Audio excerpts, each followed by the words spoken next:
Welcome to the Kee To Growth Podcast, Home Services Marketing Unlocked, with me, your host, Jen McKee. Every week, I sit down with top marketers in the trades, from the brains behind $100 million companies to those scaling from 1 to 3, even to 10 million, breaking down exactly how they got where they are and uncover the secret to their success. If you're ready to grow your business and get real, actionable insights, you're in the right place. Let's unlock the key to your marketing success, starting now. Key Marketing specializes in Facebook, Instagram, TikTok, and YouTube to build your brand awareness or drive leads using social media ads. If you're ready to elevate your social media, go to keyheartmarketing.com or follow us on social media. Welcome back, everyone, to another episode of the Kee To Growth Podcast. I am your host, Jen McKee, and today I have the mastermind behind one of the biggest garage door companies that exist, run by a woman who I highly admire. Today, I have Marc de Schweinitz from A+ Garage Doors here. Marc, will you tell people who you are? I just gave a little intro, but tell people who you are if they're not familiar. Hey, Jen, and everyone else. I'm Marc de Schweinitz. You said my name right, so congratulations on that. It's not. I'm the CMO at A+ Garage Doors. I live in Salt Lake City, Utah area, and I've been in marketing for about 25 years, pretty much my whole career. Worked at Google for 7 years on the advertising side and a lot of different companies. So this is actually my first experience in a full-time marketing role in the home service industry for about the past year and a half. So I'm happy to talk about things I've learned and what we've done to be successful here at A+. You guys have done some incredible things. So actually, last fall, I had the opportunity to go and visit A+ Garage Door, and Carrie took us around to all of her departments. And at the time, I mean, Marc, you have a big office and there's a few people in there, but you oversee everything. And as much as you are a data person, you're also a very creative person. Is that right? Yeah, I mean, I have an MBA in marketing and I've spent a lot of years in spreadsheets and doing the data side, but my heart is really into the creative aspect. And I feel like with AI and all of the tools available, the data side is pretty much going to be like table stakes. Like everybody has to know how to do that part. The creative side, also AI helps too, but there's a lot of conceptualization, understanding the mind of your consumers that require a little bit more experimentation and creativity. I really love that side, and I keep a notebook next to my bed and wake up often at night jotting down creative ideas. It's just how my mind works. I'm always thinking about things like that. Okay, so that's like number one point for anyone. You're not going to remember in the morning if you don't write it down. Like those shower ideas and like right before you go to bed ideas, you just got to get up and write them down. Yeah, definitely. So I'll write them in like a little notebook like this, or sometimes on my phone if I don't have the notebook with me. Yeah. Okay, so I have a question for you, but I'm going to ask it in a second, because what I want to start with is obviously people listening to this podcast are at every place in business, and you're working with a completely different marketing budget than some people might be working with. But what was the marketing like at A+ whenever you got there versus now? Or was it just pretty much the same and you were kind of taking over? I'd say it's changed quite a bit, although it was still good when I got here. I've just expanded the channels. So really when I got here, it was all focused on Google, showing up organic search, Google paid ads, Google business listings, Google LSAs, all of that bottom of the funnel capture existing demand, which I believe is still just as important as ever.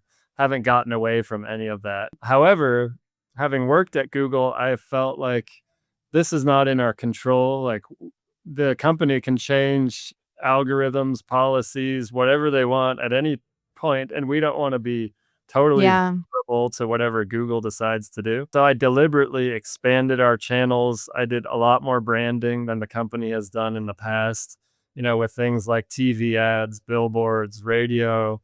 Some of the channels really haven't been used much by the company before I got here. But we've seen amazing results. Our leads were up, I think, over 40% last year. That's In awesome. 5. So those are some of the changes I've made. So I want to point something out. You worked for Google for 7 years, and I assume you left with just as much. You said, like, Google's important, but you also said, don't put all your eggs in the Google basket. And I think for home service companies, that's a really great thing to hear because number one, Google is very important. You can't ignore it no matter what. Even if you're like, oh, I'm focused on AI, like, no, everything, you still have to focus on Google because all of our phones go to Google. That is what we're still doing is when we search, we're using Google. But Google, you have to and honestly, AI searching in lots of places, right? And so we need to expand where we're at so that we can get found in many different places. Yeah, I mean, I'm gonna do whatever I can to be first on Google, ranking number 1, wherever we need to be. But AI search results are taking up like half the page often. Yeah. Now. Even in our Las Vegas market recently, Google was not showing local service ads for like an entire week. They just decided to put AI results and other organic and paid listings. Things like that can really throw the business off if you don't have other channels bringing in leads. So even simple things like let's get door flyers out there, let's do more meta ads. I'm totally open to online and offline traditional channels. We sponsor sports teams as well, like the Salt Lake Bees here. Working with homeowners associations can be really powerful. Like sometimes they have just a simple printed newsletter that they'll put in people's mailboxes or email out to residents of a community. And if you can put a good ad or have an endorsement in there, that can get you a lot of leads too. And probably pretty inexpensive. Yeah, yeah. So, but I'd say the thing that surprised me the most working here is the impact that creative can have on just conversions and profitability. So we could run an ad in a coupon magazine 1 month, change up the creative, maybe a little bit different offer, something more attention getting, and then double the leads and revenue the next month. So it's like a very powerful tool and people don't realize how big of an impact the creative can make. Okay, I want to talk about that for a second. So, one thing that Mark just said to everyone listening is that just because it didn't work last time doesn't mean it won't work this time. So, it's not always the channel.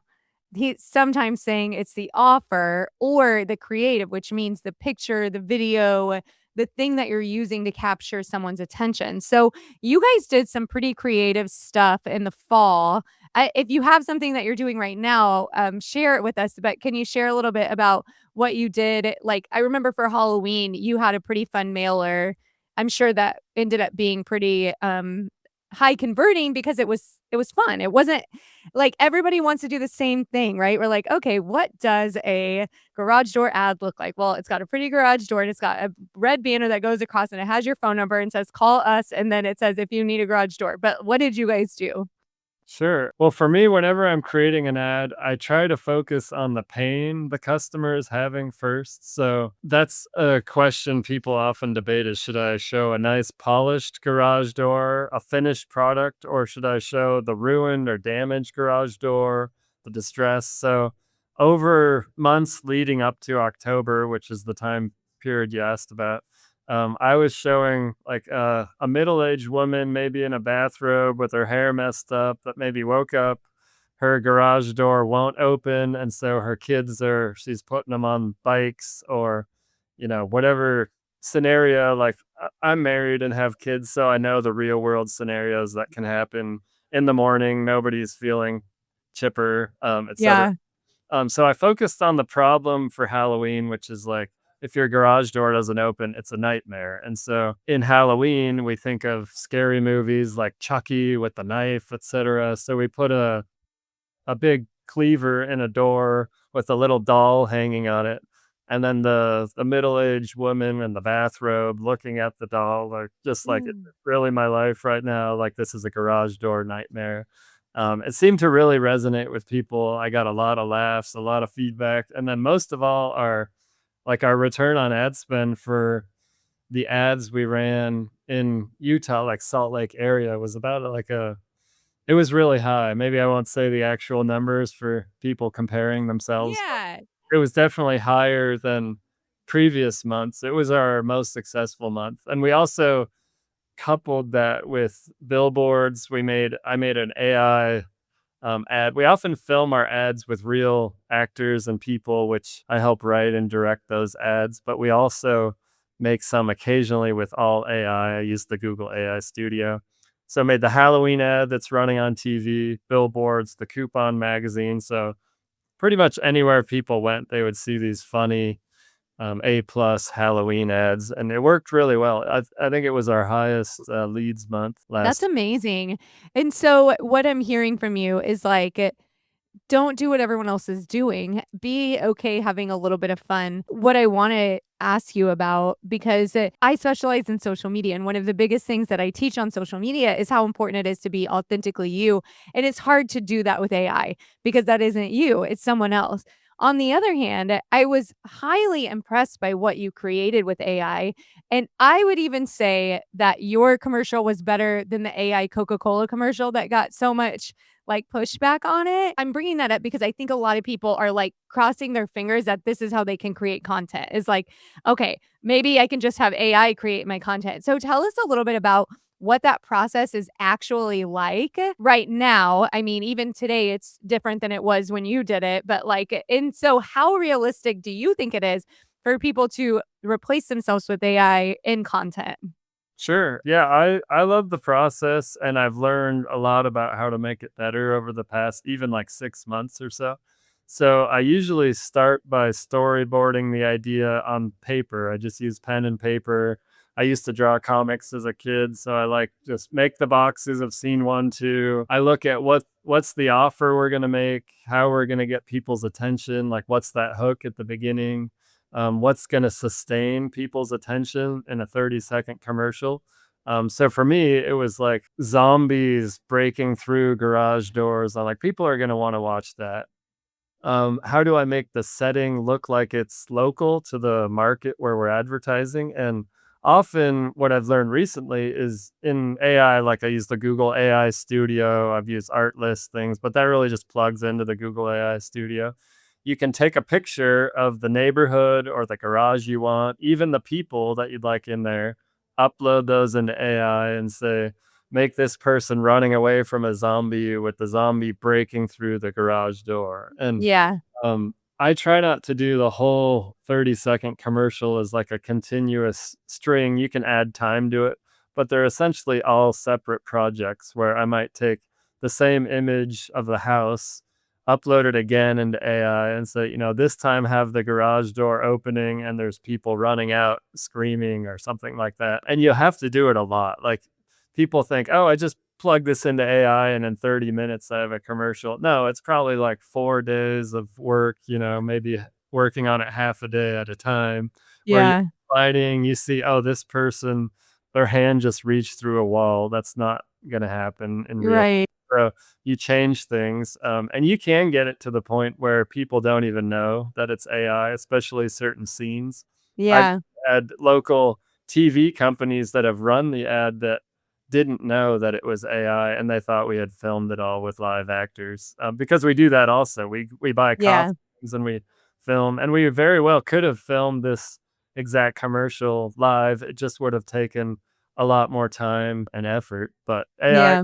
you get there and certain. I try not to use it for everything, but when it, especially if I want to complement live acting with like a big explosion or a space Right. flying over, we can take a still image from the video we're making and then put it into AI and add all of those effects. So it's What I a combination of those things. So.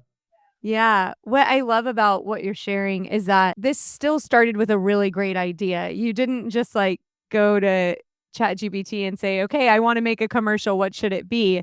I think when we do that and we rely so heavily on AI to be the creative of what we're doing, it ends up feeling a little bit empty. It's just not as good as like what a person can come up with. At least I mean, and don't get me wrong, like ChatGPT is one of my favorite brainstorm tools to go back and forth with, but it does take a lot of like my my brainstorming to get Oh, it to where I wanted to be. Oh, using AI to like fully brainstorm your ideas. So what I was saying is that I love to use ChatGPT to brainstorm, but I think one of the biggest things that you said there is that you came up with this idea on your own, and then you had to kind of like create each scene using AI and then make it like keep working with it until they all fit together. yeah. So, I mean, I think you can brainstorm with AI, which I do, but I usually feel like my ideas understand my market and target audience better than AI is. And I feel like AI pulls in a lot of cliches and things that are used Right. because it's pulling from existing content. So I'm continuously striving to do something original that people haven't seen before. And that's hard to come up with those ideas with AI.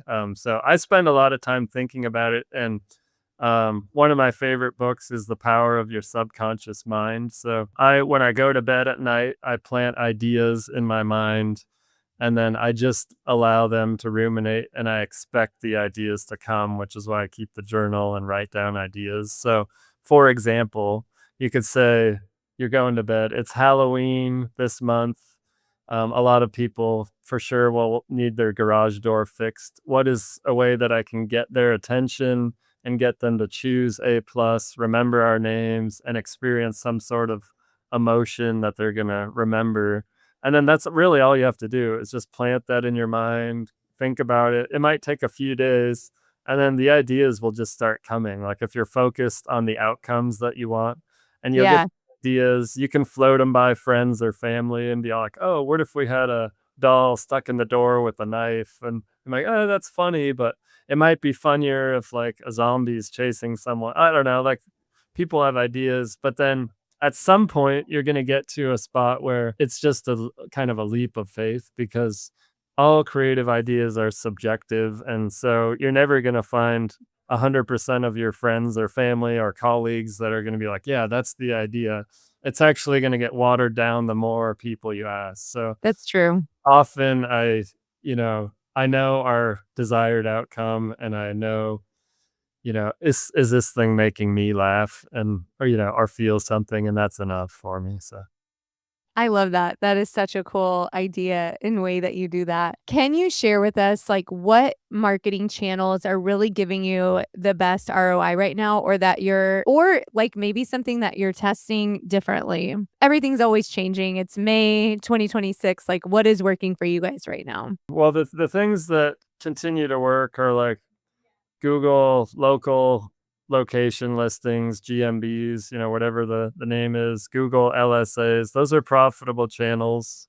I think they always will be, as long as Google's using them. They're Yeah. competitive though, and things can get taken down, and there's a limited amount of volume. So if you're a really small business, maybe that's enough. Maybe you're getting enough leads from that. We want to get a lot more than that. So other channels that we use, like Meta ads, Facebook, Instagram, we're finding more and more success there. The conversion rate or ROI is a little lower than on Google, or I think that you need to combine those two, because surely there's a lot of people seeing your Facebook or Instagram ads that are then searching on Google and are remembering the content they just saw. So I don't think it's a fair comparison to look at them agnostically like that. Yeah. And then other things like TV ads, even connected TV, you know, now you can track those with people that have seen your TV ad, connected TV ad, gone to your website within 48 hours. And you can correlate that activity, and you can look at conversions, and those do work. So we run them in a lot of different markets, connected TV ads, and you can see the volume of traffic. You can correlate it with the leads coming in. So I really look at the bottom of the funnel as like the Google ads, organic search, like do as much as you can there. Meta ads is kind of in the middle of the funnel. There's also Mhm. other listings like Angie and, all sorts of home service listings that we do as well. And then the top of the funnel, like TV, billboard, etc. Those do drive a lot of volume and traffic. And when we turn things down, even for a month, like if we were to cut our TV spend in half. You can feel it and see it from the phones ringing less. And a lot of people that are data heavy have a hard time with that because they want to see the one-to-one visibility of things. But Yeah, just because you can't prove something like one-to-one doesn't mean it doesn't work. Like you have to take some of these risks as you're going along. for sure. What is it like moving into this new market? I mean, I know it's a little bit different than some people just because of it. You guys have such an established brand, and so you are able to kind of like lean on some of the things you already know going into this market. But going into a new market, are you maybe I should have asked if you're even responsible for the marketing there, or if there is somebody over there also like just kind of starting from scratch and having to build up a name in a new market. Yeah. Well, I did that last year. We moved into the Las Vegas market, which was a brand new market for us. So Yeah. I'm happy to say that things are progressing well and where our sales are going up every month. We also did a brand study from the Guild Garage Group recently, and we came in number 2 of garage door companies in the Las Vegas market behind A. Nice. So we're That's pretty. awesome. How do you think you did that? Well, we took things that were working here, and I assumed people didn't know our name at all, so we definitely needed to get our name recognized, and we did radio ads, TV ads, connected TV, a lot of print ads, all the digital channels you can think of, but really just start running things, seeing what's working, modifying it like a continuous iteration. I focused a lot on just being memorable and getting people's attention. Like even when we had like last year, the Mission Impossible movie came out. So we're like, we need to make a ad that's like a movie trailer, like Mission Impossible, run it in the movie theaters before movies happen. And we've done that a lot, and a lot of people see those, though Yeah. they may search for us on Google afterwards, but there's measurable results. Like you could even see the phone number we're putting on a movie screen in the theater, getting like $25,000-$30,000 in revenue within a month or two I running those. love that. That's super fun. And I'm sure that that is a reasonable investment compared to some other things. Or am I wrong? I mean, I feel like movies they're not as cool as they used to be. So it's probably a little bit easier to get in. Oh yeah, it's not that expensive actually. I think the CPM is like $5 CPM, so Wow. a lot of channels. Yeah. The argument people have against it is, oh, maybe the theater's not full, or maybe the frequency isn't there because people go to a movie once every few months. But when you give Yeah. someone like a really entertaining, memorable experience in a theater with like surround sound and like a giant screen, it's like to me, like having a little ad on a mobile phone, you'd need like thousands of those to equate to one 30-second commercial where it's like full surround sound like experience. And they're funny too. Like you have to put effort into the content of it, and there are a lot of boring ones, and maybe some people will see mine and think they're boring too, but I think they're funny, and we do our Yeah. make them entertaining. That is so cool. I love that. So at the beginning, you said something about like the data that everyone needs to know.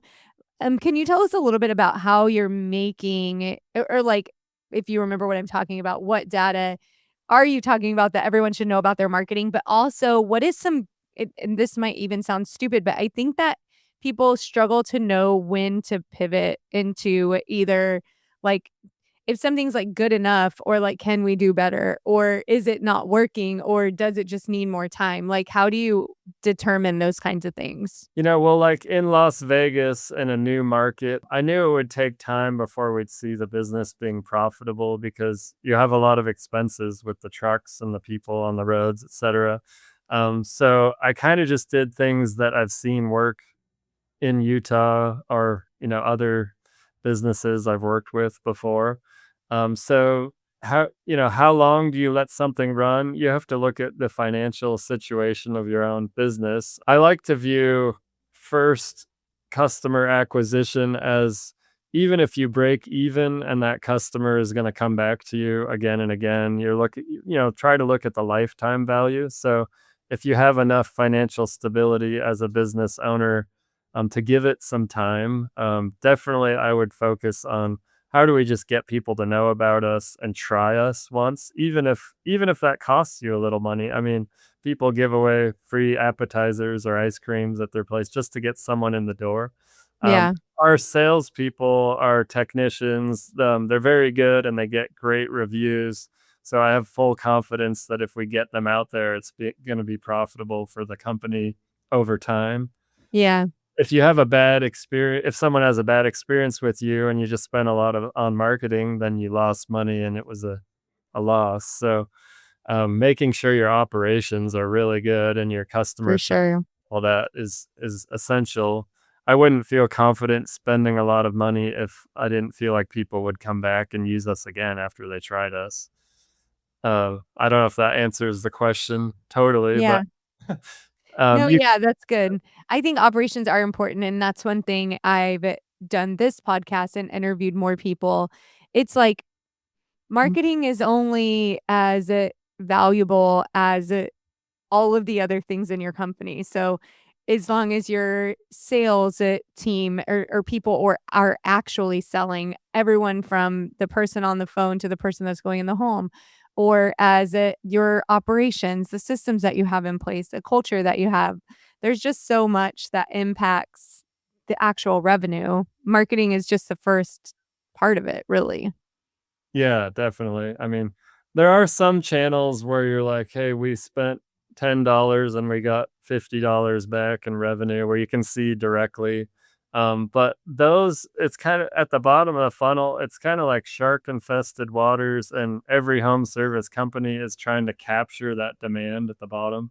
That's Uh, true. and so it's good to be there, like, you have to play there, but you could get creative and be like, "I'm gonna be the only one that has a little food cart at this event, and I'm gonna hand out coupons." You could do things where it's not as saturated or competitive.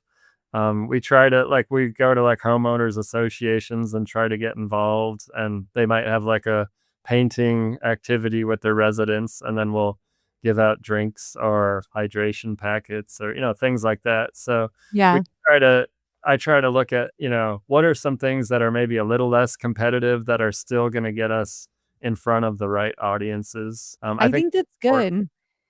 Yeah, and it's like not to those are things that even if you have a limited budget, but you have more time, you can do. Yeah. I mean, and you mentioned Carrie, but she's really the one that Carrie Kelch that established the company and has run it since day one.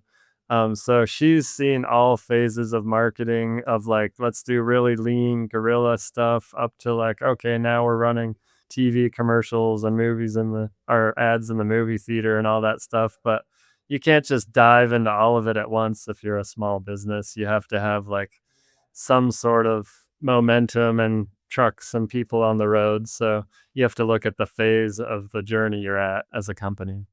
For sure.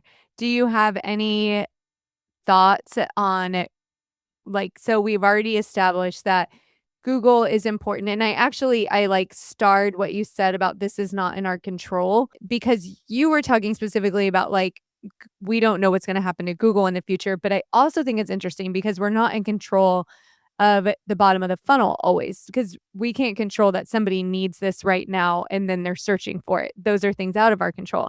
So, if somebody wants to move up the funnel, like where do you think some of the best return is for the middle or top of funnel marketing?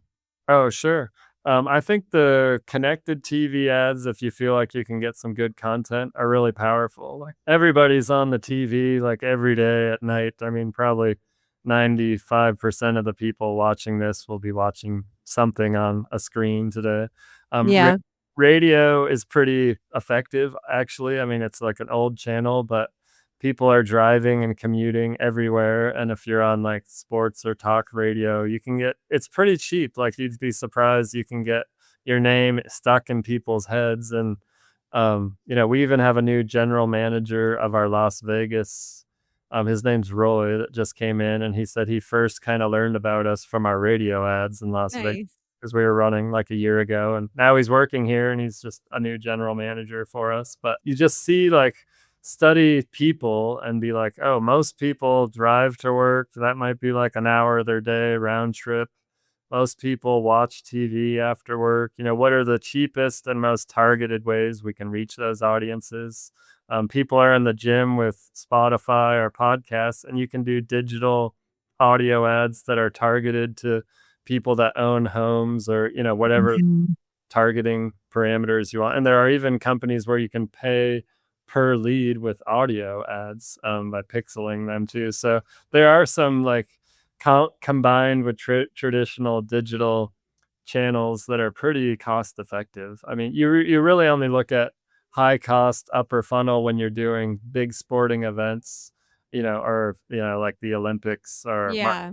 Madness or things like that. But I was pleasantly surprised this year. We did run one TV ad during March Madness. It was only local in Utah, but I think like half of the people I know in my community said they saw the ad, and I realized how many people are watching March Madness. So it Right. was only one spot for 30 seconds, but of all the things I've done, like the most attention you've gotten. So you have to decide like, do I have a budget for something like that? Even if you run one spot in a really good local basketball game, for example, it can go a long way.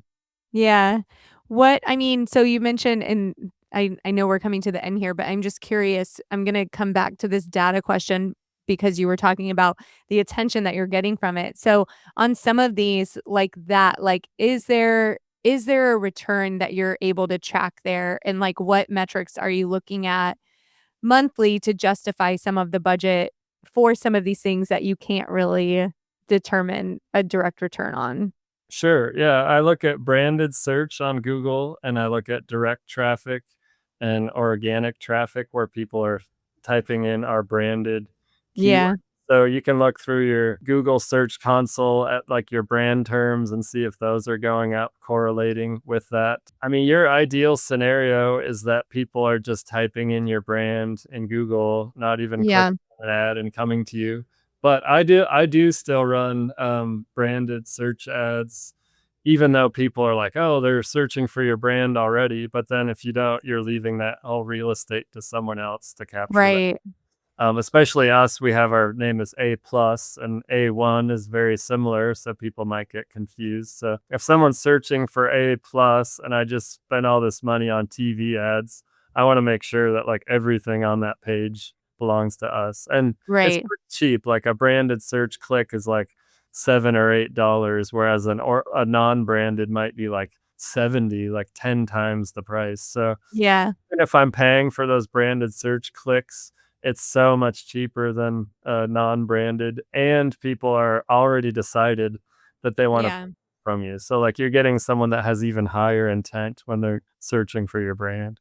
So true. Plus the cost of not doing it can be really expensive. Like if someone else had I bid don't on your brand. Helps to capture the traffic.